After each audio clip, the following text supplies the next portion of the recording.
One of the most powerful arguments against Islam comes from one of Muhammad's early scribes.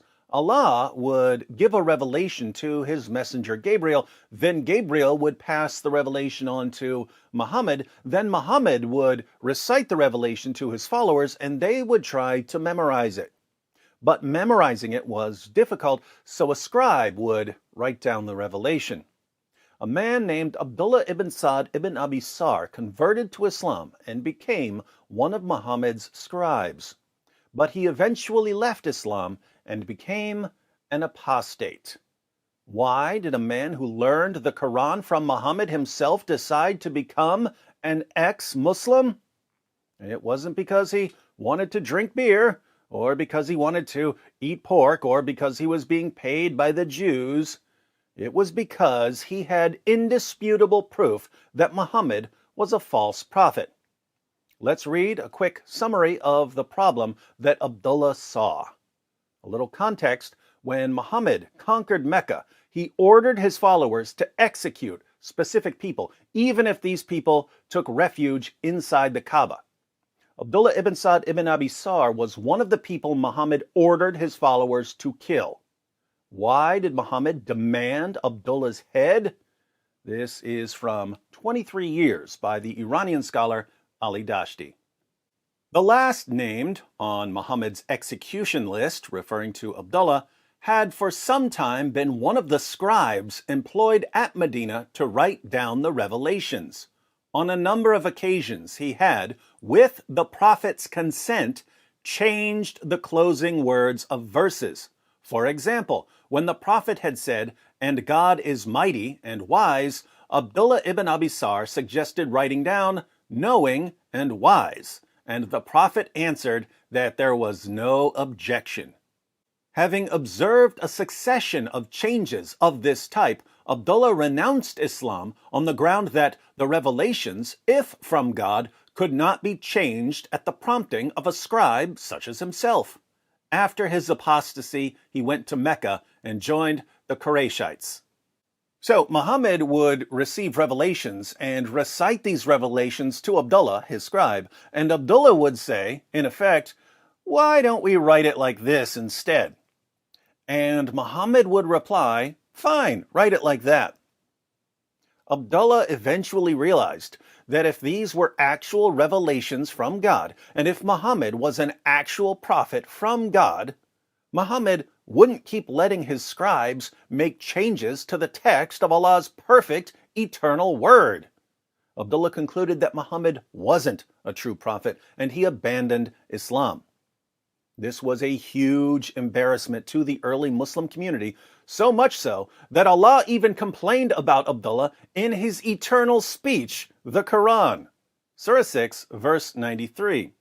The commentary we're going to read in a moment uses the Pickthall translation, so we'll read the Pickthall translation of this verse. "Who is guilty of more wrong than he who forgeth a lie against Allah, or saith, I am inspired, when he is not inspired in aught, and who saith, I will reveal the like of that which Allah hath revealed?" So Allah is condemning someone who forges a lie against him, and someone who says he's inspired when he isn't, and someone who says, I can reveal verses just like the ones that come from Allah. According to Muslim commentators, this verse is actually referring to specific people who said these things. We read the historical background in Asbab al-Nuzul by al-Wahidi.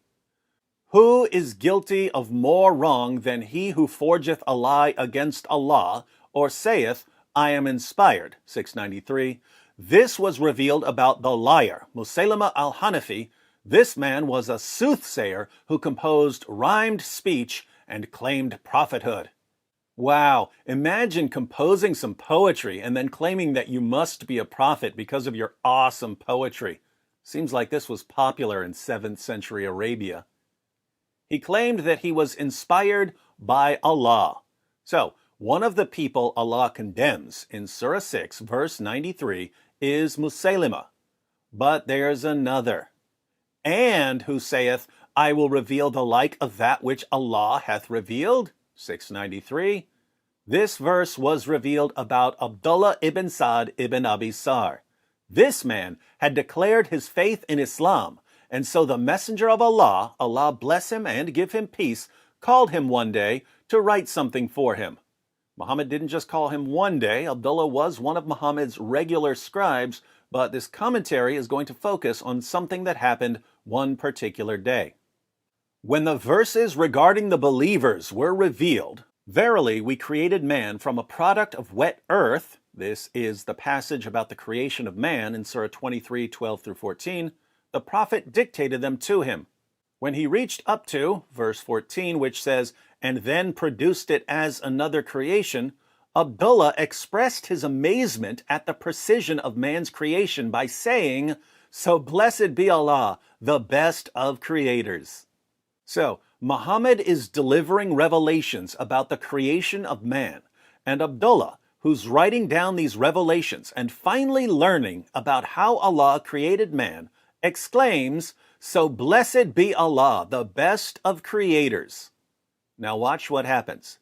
The Messenger of Allah, Allah bless him and give him peace, said, this, Abdullah's last expression, is how it was revealed to me. In other words, Muhammad said, Abdullah, your words, so blessed be Allah, the best of creators, those words you spoke were just revealed to me as part of this verse. At that point, doubt crept into Abdullah. He said, if Muhammad is truthful, then I was inspired just as he was. And if he is lying, I have uttered exactly what he did utter. Hence Allah's words in 693, and who saith, I will reveal the like of that which Allah hath revealed. The man renounced Islam. This is also the opinion of Ibn Abbas, according to the report of Al-Kalbi. Now, let's put all of this together by reading the Quran passage that ultimately led to Abdullah's apostasy. In Surah 23, verses 12 through 14, Allah declares, verily we created man from a product of wet earth, then placed him as a drop of seed in a safe lodging, then fashioned we the drop a clot, then fashioned we the clot a little lump, then fashioned we the little lump bones, then clothed the bones with flesh, and then produced it as another creation. Scientifically, this is complete nonsense. Embryos don't go through a blood clot stage. Also notice that bones are formed before they're clothed with flesh.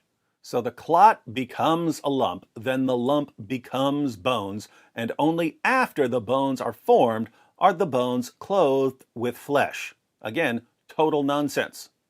But after the part, and then produced it as another creation, we have, so blessed be Allah, the best of creators. These words, so blessed be Allah, the best of creators, were blurted out by Muhammad's scribe, Abdullah Ibn Sa'd Ibn Abi Sarh, while he was writing down Muhammad's revelations about the creation of man. And when Abdullah blurted out, so blessed be Allah, the best of creators, Muhammad said, yes, put that in there. That's how it was revealed to me. You'll recall Abdullah's reaction when he learned that something he blurted out was included in Allah's eternal speech. At that point, doubt crept into Abdullah. He said, if Muhammad is truthful, then I was inspired just as he was. And if he is lying, I have uttered exactly what he did utter. Hence Allah's words, and who saith, I will reveal the like of that which Allah hath revealed. The man renounced Islam. Notice Abdullah's reasoning here. Abdullah thought to himself, there are two possibilities. Either Muhammad is truthful, he's actually getting revelations from Allah, or he's not truthful, he's a fraud. If Muhammad is truthful, if Muhammad is a true prophet, then I'm a true prophet too, because I said those words before Muhammad said them, which means that Allah must have revealed them to me too. But if Muhammad is not truthful, if he's just a deceiver claiming to be a prophet because of his poetry, then I can do that too, because Muhammad himself is taking my words and passing them off as revelations from Allah. Pretty solid argument. What did Abdullah do? The man renounced Islam. Abdullah became an apostate. But not for long, because Muhammad eventually conquered Mecca and demanded Abdullah's head for causing him so much embarrassment. Fortunately for Abdullah, he was Uthman's foster brother, so Uthman interceded for him. The story of how Abdullah survived is pretty hilarious. I'll make a separate video about that. But Abdullah was loyal to his foster brother Uthman for saving him. During the caliphate of Uthman, Abdullah even became the Muslim governor of Egypt. But notice, when Abdullah was free to decide what to believe, he said to himself, "There's no way Muhammad is a prophet. If Muhammad is a prophet, then I'm a prophet too, and I know I'm not a prophet, so Muhammad's not a prophet. I renounce Islam." Only with a sword to his neck would Abdullah become a faithful Muslim.